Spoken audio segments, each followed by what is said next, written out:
જય શ્રી હરિ વિષ્ણુ કહેવાય છે કે ભગવાનની ભક્તિમાં કરેલું એક નાનું પગલું પણ ક્યારેય વ્યર્થ જતું નથી. પરંતુ શું તમે જાણો છો કે એક એવી એકાદશી છે જેના વ્રતને સંતાન સુખની ઈચ્છા રાખનારા ભક્તો માટે અત્યંત પવિત્ર માનવામાં આવે છે. આ એકાદશી છે પુત્રદા એકાદશી. આજે આપણે સાંભળવાના છીએ એક એવા રાજાની કથા જેની પાસે ધન હતું, મહેલ હતો, પ્રજા હતી, માન સન્માન હતું, પરંતુ એક વસ્તુના અભાવે તેનું આખું રાજમહેલ જાણે ખાલી લાગતું હતું. રાજા અને રાણીના જીવનમાં સંતાનનું સુખ ન હતું. એક દિવસ રાજાએ એવું પગલું ભર્યું કે આખું રાજમહેલ પાછળ રહી ગયું અને જંગલના એકાંતમાં તેને એવા મહાત્માઓ મળ્યા જેમણે તેને ભગવાન વિષ્ણુની ભક્તિનો માર્ગ બતાવ્યો. પણ આ કથામાં એક ખૂબ જ સુંદર શીખ છુપાયેલી છે કે માત્ર સંતાન મેળવવું એ જ જીવનની સૌથી મોટી ઈચ્છા નથી. સંતાનને સારા સંસ્કાર આપવાનું પણ એટલું જ મહત્ત્વનું હોય છે. તો અંત સુધી જરૂર સાંભળજો. અને જો તમે પણ ભગવાન શ્રી હરિમાં શ્રદ્ધા રાખો છો તો કોમેન્ટમાં પ્રેમથી લખજો, જય શ્રી હરિ વિષ્ણુ. પ્રાચીન સમયમાં રાજા મહારાજાઓ પણ એકાદશીના વ્રતને ખૂબ પવિત્ર માનતા. પુત્રદા એકાદશીનું નામ જ તેના મહત્ત્વ તરફ સંકેત કરે છે. પરંપરાગત માન્યતા અનુસાર આ વ્રત સંતાન સુખ, સંતાનની સુખાકારી અને સારા સંતાનની પ્રાપ્તિ માટે ભગવાન વિષ્ણુની ભક્તિ સાથે કરવામાં આવે છે. પરંતુ અહીં એક વાત સમજવી ખૂબ જરૂરી છે. વ્રતને માત્ર કોઈ ઈચ્છા પૂરી કરવાનું સાધન ન માનવું.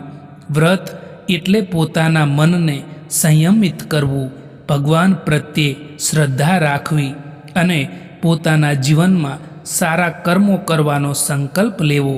તો ચાલો હવે સાંભળીએ પ્રાચીન સમયની તે પવિત્ર કથા. પ્રાચીન સમયમાં ભદ્રાવતી નામનું એક સુંદર રાજ્ય હતું. તે રાજ્યના રાજા હતા સુકેતુમાન. રાજા ખૂબ જ ન્યાયી હતા. તેમની પ્રજા તેમને પોતાના પરિવારના વડા સમાન માનતી. રાજાના દરબારમાં કોઈ ગરીબ પોતાની ફરિયાદ લઈને આવે તો તેને ખાલી હાથે પાછો મોકલવામાં આવતો નહીં. રાજ્યમાં અન્નની કમી ન હતી. ખેતરો લીલાછમ રહેતા. વેપારીઓ નિર્ભયતાથી વેપાર કરતા. મંદિરોમાં ભગવાનની આરતી થતી. દરેક તરફ સુખ અને સમૃદ્ધિ હતી. પરંતુ રાજાના પોતાના જીવનમાં એક મોટું દુઃખ હતું. રાજા સુકેતુમાન અને તેમની રાણી સૈબ્યા નિસંતાન હતા. વર્ષો પસાર થતા ગયા, પરંતુ તેમના મહેલમાં બાળકના હાસ્યનો અવાજ સંભળાયો નહીં. એક દિવસ રાજા પોતાના મહેલની અગાસી પર ઊભા હતા. નીચે રાજમહેલના બગીચામાં બાળકો રમતા હતા. કોઈ બાળક હસતું હતું, કોઈ પોતાની માતાનો હાથ પકડીને દોડતું હતું, કોઈ પોતાના પિતાને કંઈક બતાવી રહ્યું હતું. રાજા એ દ્રશ્ય જોઈ રહ્યા હતા. તેમની આંખોમાં પાણી આવી ગયું. રાજાના મનમાં વિચાર આવ્યો, મારા રાજ્યમાં હજારો બાળકો સુખી છે, પરંતુ મારા પોતાના મહેલમાં એક બાળકનો અવાજ કેમ નથી? રાજા ધીમે ધીમે પોતાના કક્ષમાં ગયા. રાણી ત્યાં બેઠી હતી. રાણીએ રાજાના ચહેરા પરનું દુઃખ જોઈ લીધું. તેણીએ પૂછ્યું, મહારાજ, આજે આપ એટલા ઉદાસ કેમ છો? રાજાએ કોઈ જવાબ આપ્યો નહીં. થોડી ક્ષણ પછી બોલ્યા, રાણી, જીવનમાં ભગવાને મને બધું આપ્યું છે, પરંતુ જ્યારે હું વૃદ્ધ થઈશ ત્યારે મારી ગોદ ખાલી રહેશે. મારા પછી આ રાજ્યનું શું થશે? રાણીની આંખોમાં પણ આંસુ આવી ગયા. તેણીએ કહ્યું, મહારાજ, કદાચ ભગવાને આપણા માટે કંઈક બીજું નક્કી કર્યું હશે, પરંતુ આપણે તેમની ભક્તિ છોડવી નહીં. તે રાત્રે રાજાને ઊંઘ ન આવી. મહેલમાં બધું શાંત હતું, પરંતુ રાજાના મનમાં વિચારોનું વાવાઝોડું ચાલતું હતું. તેમણે વિચાર્યું, હું રાજા છું, મારી પાસે શક્તિ છે, પણ પોતાના મનની એક ઈચ્છા પણ હું પૂરી કરી શકતો નથી. સવારે રાજાએ નક્કી કર્યું કે થોડા સમય માટે તેઓ મહેલ છોડીને એકાંતમાં જશે. તેમણે મંત્રીઓ કે સૈનિકોને પણ સાથે ન લીધા. માત્ર પોતાના ઘોડા પર સવાર થઈ તેઓ જંગલ તરફ નીકળી પડ્યા. રાજા લાંબા સમય સુધી ઘોડા પર આગળ વધતા રહ્યા. ધીમે ધીમે રાજમાર્ગ પાછળ રહી ગયો. મહેલની ઊંચી દિવાલો દેખાતી બંધ થઈ. હવે માત્ર વૃક્ષો હતા, પક્ષીઓનો કલરવ હતો અને જંગલની શાંતિ હતી. પરંતુ રાજાના મનની અંદરની અશાંતિ જતી ન હતી. કેટલાક દિવસો સુધી તેઓ જંગલમાં ભટકતા રહ્યા. એક દિવસ તેઓ ખૂબ થાકી ગયા. તેમને તરસ લાગી. તેમણે દૂરથી પાણીનો અવાજ સાંભળ્યો. ઘોડાને એ દિશામાં લઈ ગયા. થોડી આગળ જતાં તેમને એક અદ્ભુત સરોવર દેખાયું. સરોવરના કિનારે સુંદર વૃક્ષો હતા અને ત્યાં અનેક મહાત્માઓ તપ અને ધ્યાનમાં લીન હતા. રાજાએ તરત જ ઘોડા પરથી ઉતરીને ઋષિઓને પ્રણામ કર્યા. ઋષિઓએ રાજાને આશીર્વાદ આપ્યા. એક ઋષિએ પૂછ્યું, રાજન, તમે આ નિર્જન જંગલમાં શા માટે આવ્યા છો? રાજાએ હાથ જોડીને કહ્યું, મહાત્માઓ, હું એક દુઃખ લઈને આવ્યો છું. મારા જીવનમાં બધું છે, પરંતુ મને સંતાનનું સુખ મળ્યું નથી. આ દુઃખ મને અંદરથી તોડી રહ્યું છે. મને કોઈ એવો માર્ગ બતાવો જેના દ્વારા હું ભગવાનની કૃપા મેળવી શકું. ઋષિઓએ થોડા સમય માટે આંખો બંધ કરી પછી એક મહાત્માએ કહ્યું, રાજન, આજે એક પવિત્ર તિથિ છે. આજે પુત્રદા એકાદશી છે. જો તમે શ્રદ્ધાપૂર્વક ભગવાન વિષ્ણુનું વ્રત અને પૂજન કરો અને નિયમ સંયમનું પાલન કરો તો ભગવાન શ્રી હરિ તમારી પ્રાર્થના સાંભળશે. રાજાએ આશ્ચર્યથી પૂછ્યું, મહાત્મા, શું ખરેખર આ વ્રત એટલું શક્તિશાળી છે? ઋષિએ કહ્યું, રાજન, વ્રતની શક્તિ માત્ર ઉપવાસમાં નથી. વ્રતની સાચી શક્તિ છે શ્રદ્ધા, સંયમ, સદાચાર અને ભગવાન પ્રત્યેનું સમર્પણ. ઋષિઓએ રાજાના વ્રતની રીત સમજાવી. રાજાએ તે દિવસે સ્નાન કર્યું, ભગવાન વિષ્ણુનું સ્મરણ કર્યું. તેમણે મનથી સંકલ્પ કર્યો, હે ભગવાન શ્રી હરિ, મારી ઈચ્છા તમે જાણો છો, પરંતુ આજે હું માત્ર મારી ઈચ્છા માટે નહીં, તમારી ભક્તિ માટે આ વ્રત કરું છું. મને શક્તિ આપો કે હું ધર્મના માર્ગે ચાલું. રાજાને ભગવાન વિષ્ણુની પૂજા કરી, ફૂલ અર્પણ કર્યા, દીવો પ્રગટાવ્યો, ધૂપ અર્પણ કર્યો અને ભગવાનનું નામ સ્મરણ કર્યું. રાત્રિ દરમિયાન પણ તેમણે ભગવાનનું સ્મરણ કર્યું.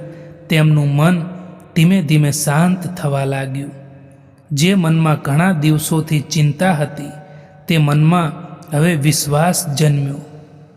બીજા દિવસે રાજાએ નિયમ અનુસાર વ્રત પૂર્ણ કર્યું. ઋષિઓને નમન કર્યું, તેમના આશીર્વાદ લીધા અને પોતાના રાજ્ય તરફ પાછા ફર્યા.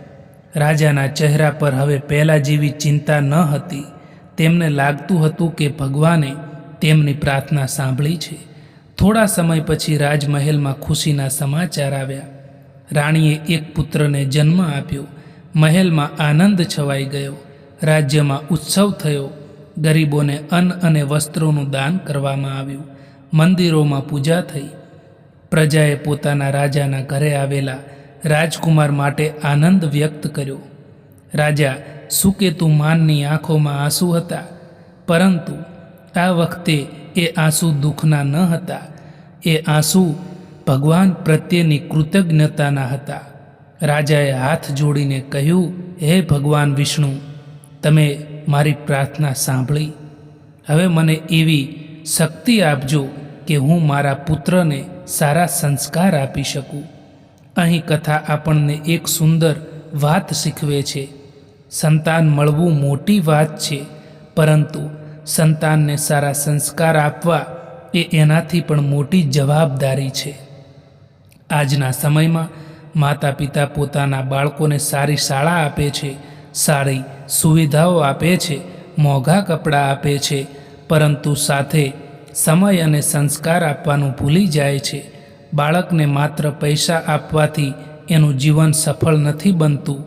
તેને સત્ય બોલતા શીખવવું, વડીલોનું સન્માન કરતાં શીખવવું, ગરીબ અને જરૂરિયાતમંદની મદદ કરતાં શીખવવું, ભગવાનનું સ્મરણ કરતાં શીખવવું અને સૌથી મહત્ત્વનું, ખોટા રસ્તે જાય ત્યારે પ્રેમથી તેને સાચો રસ્તો બતાવવો. આ જ સાચું માતા પિતાનું કર્તવ્ય છે. હવે વાત કરીએ સામાન્ય રીતે કરવામાં આવતી વ્રત પૂજા વિશે.